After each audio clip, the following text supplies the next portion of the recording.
Hello and welcome to this session. My name is Isabelle Wettergren.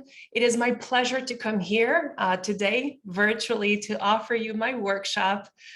It would have been interactive and fun and have questions and engagements, but we do what we do. We just adjust to the new reality of COVID-19. But I just want to thank the School Wellness Summit for inviting me, specifically Kirsten Criswell. Thank you so much, Kirsten, for having me again. My name is Isabelle Wettergren. I'm a 20-year veteran teacher in California public school. I recently let go of that profession to really focus on what it is that I'm passionate about, and that is workplace wellness in schools, specifically for school employees and teacher. I have a master's in health and wellness psychology.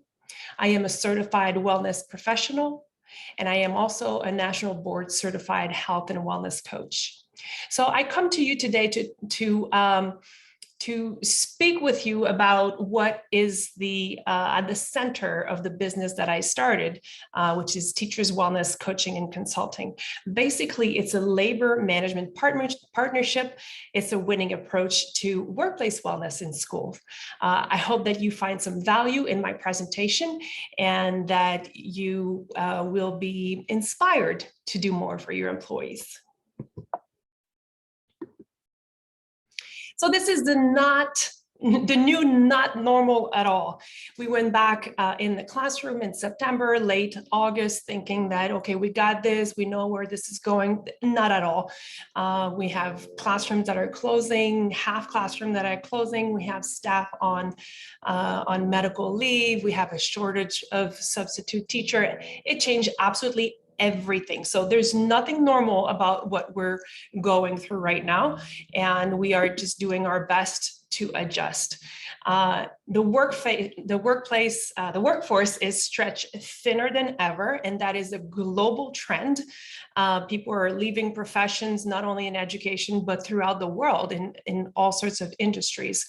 Specifically in the school environment, we have our custodial staff that is stretched beyond thin with excessive cleaning procedures and making sure that the supplies are filled all the time. We have para-professionals who are now taking more workload, and they are also very scarce. It's even more difficult to find paraprofessionals to fill those positions that are desperately needed. So our students with special needs, and especially like in remote, in rural school district, really difficult to find the staff. Of course, the food services are also stretched thin. They need to adjust. Are they eating at home? Are we feeding the family? Are we feeding the students? The principals, although they're smiling, they are running around with their heads cut off. They are substituting in the classroom. Their workload is it's basically not sustainable. So my heart goes out to absolutely everybody, and the teachers also. Not only do they need to show up, there's an increased need for mental health in the students. There's the achievement delay that we're noticing. That is triggered by 1 year of at-home, a year and a half of really at-home instruction. In addition to that, people are people, and they do have some responsibilities at home. So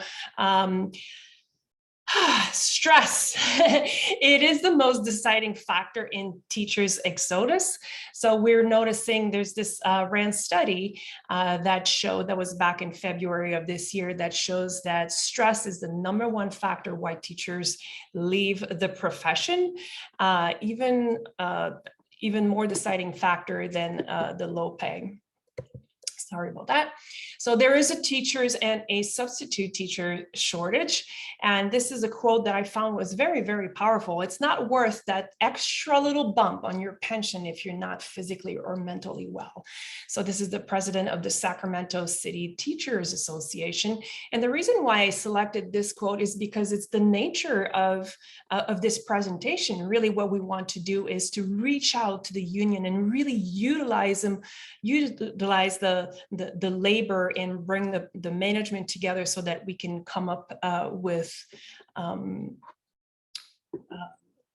with like really innovative solutions. So workplace used to be, selective for corporate, right? You talk about employee wellness and you're thinking Google and you're thinking Facebook and you're thinking all about these rich corporations. Workplace wellness was really, the big focus was really on weight management.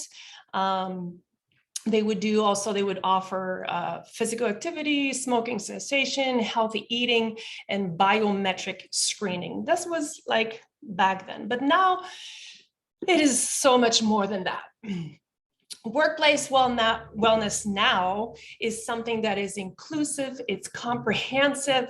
We're looking at all our systems. We're looking at the policies, the way that we communicate with one another, the evaluation process. Why are we evaluating our teachers, and what are we really trying to achieve in that evaluation process? So really, it's looking at it in the lens of how can I maximize, how can I really increase the production of the people that I have? How can we prepare them? How can we educate them? How can we provide them with the support that they need, right? It's really, it is an organization's responsibility to have these systems in place.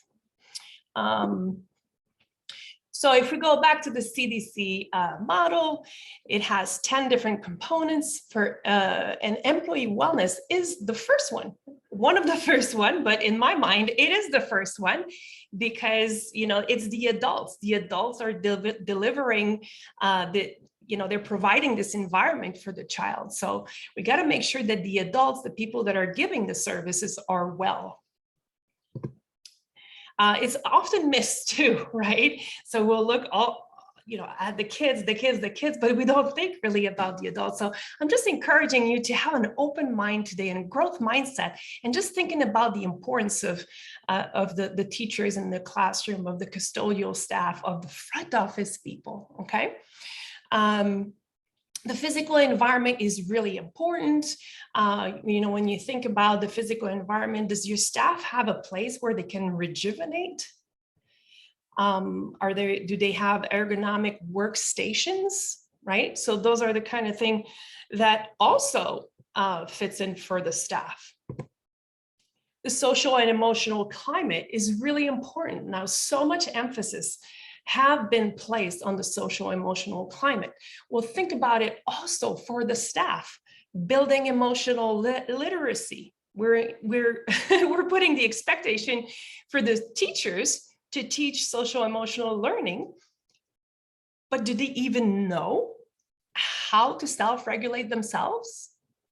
Right? So really it's to take a step back and really invest into your workforce. We often talk about putting the mask on ourselves, right, before we can assist others. Well, this is it. It is also about modeling behavior. There's something so powerful that happens if a teacher goes to the class and after losing their mind and they say, you know what? I apologize. I created a really harsh environment by raising my voice. Just acknowledging something, making an apology, making an amend to the class is something that is really, really powerful and very foreign also for teachers, but that's possible. And that's for all staff as well. The counseling and psychological and social services, that is a must. We must have these systems in place so that a staff member can proactively call an employee assistance program and say, I am experiencing this stressor at work. I'm having a difficult time with a colleague, or this is something very stigmatized that we never talk about, but what if you can prevent having a teacher or a staff member calling an anonymous number, an EAP, and voicing, like sharing out loud that they are sexually attracted to a student, right? What if you could prevent that from happening, right? That's something very powerful. Other than that, we also have the nutrition services, We want to have just a better coordination with the nutrition services. What is being served at staff meetings?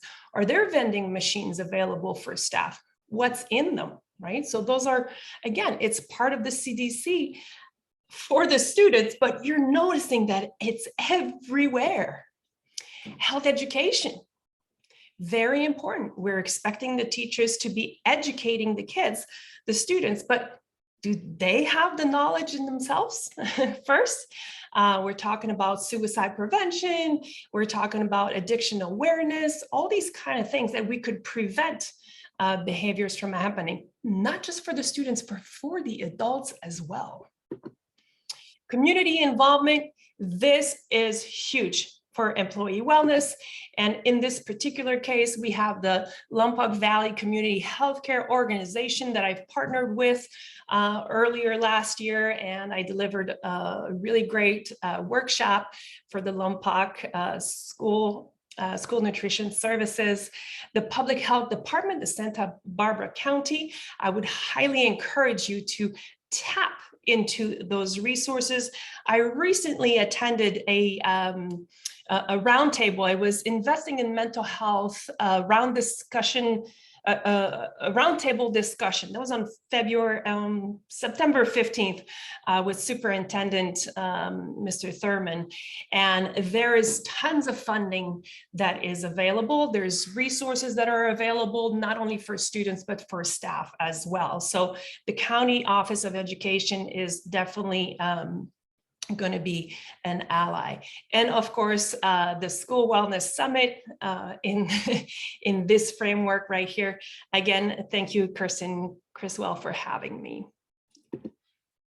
Okay, so this is a very brief presentation, but there's many mistakes that one can do when they're planning their employee wellness program. And the number one mistake is to placing the burden of self-care onto staff members. So if you're not offering any services and all you're telling your staff is, well, practice self-care, remember to breathe, let's have a mindful moment.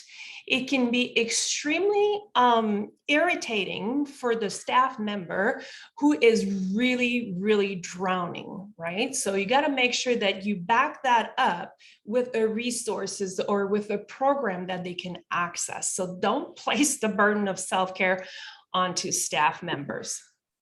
The other one is delegating employee wellness to people who do not have experience or training in workplace wellness. So oftentimes the physical education teacher, the director of food services, and the employee benefit person will be like, okay, well, that's on you. So what are you going to do? And it's volunteer, by the way. So there's pressure to be a champion, but there's no structure, there's no time, there's no release time, there's no stipend. So make sure that if you are, I'm not saying, well, actually the employee benefits person is a key player in this whole thing. So I'm not saying don't get them involved, but don't place that responsibility on them if they're not trained and if they don't have any experience and if they're not interested. Maybe their plate is already full as it is. And a lot of people are like, oh, wellness, it's just in one more thing that I got to do, right? So that's the attitude that we don't want to have. And hiring a certified wellness professional will really provide you guidance and a structure, right?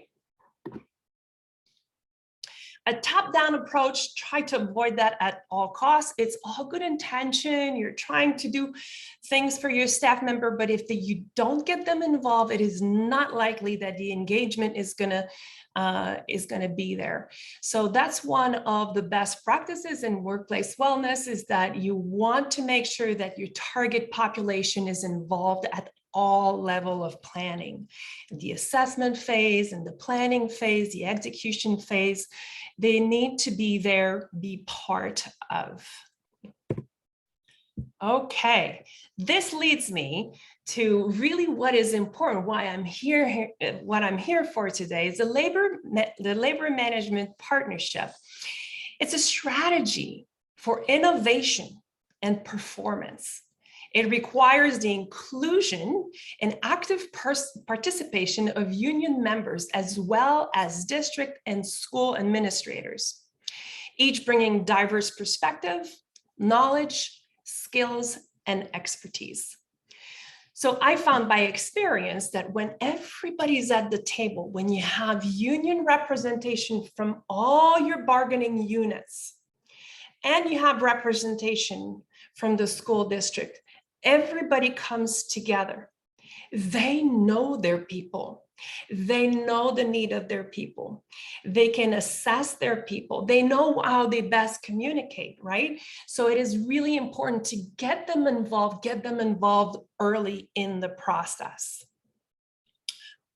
When we think about unions, sometimes we think about grievance, we think about disagreement and contract and fight and that kind of thing.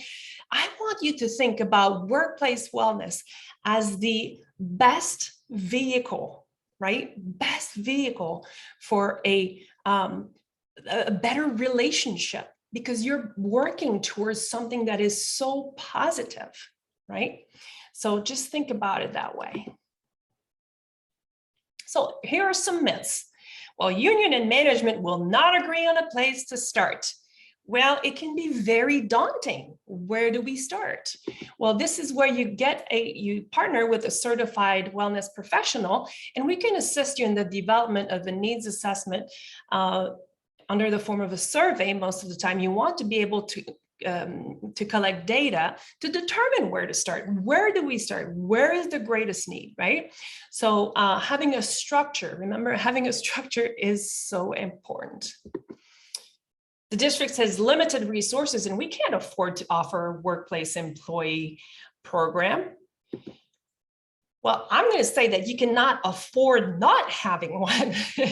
And through effective partnership and shared responsibility with unions, districts can prioritize employee wellness, leverage relationships, identify and allocate existing resources. So I think what we need to get rid of is this image of employee wellness that is just for corporate. You already have practices, you already have systems, and you already have community partners that are there to support you. The having an employee wellness committee can really, we sit together, we brainstorm, we decide, we do the needs assessment, we decide where to prioritize, and district office can say, well, we can take care of communication. Oh, okay. Well, the food service says, well, we can take care of this. So, the educator can say, I can lead a workshop on stress management. Oh, maybe you have someone that has a yoga certification and they're looking to make extra money. So you just don't know the wealth that you already have. So you already have so much.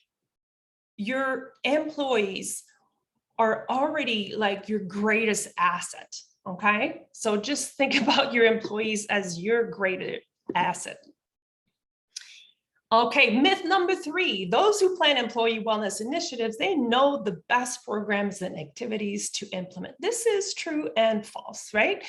You might already know based on what you've heard and that kind of thing, but really partnering with a certified wellness professional can really help you guide your committee and create a simple strategy, a 5-step strategy. Sorry about the typo.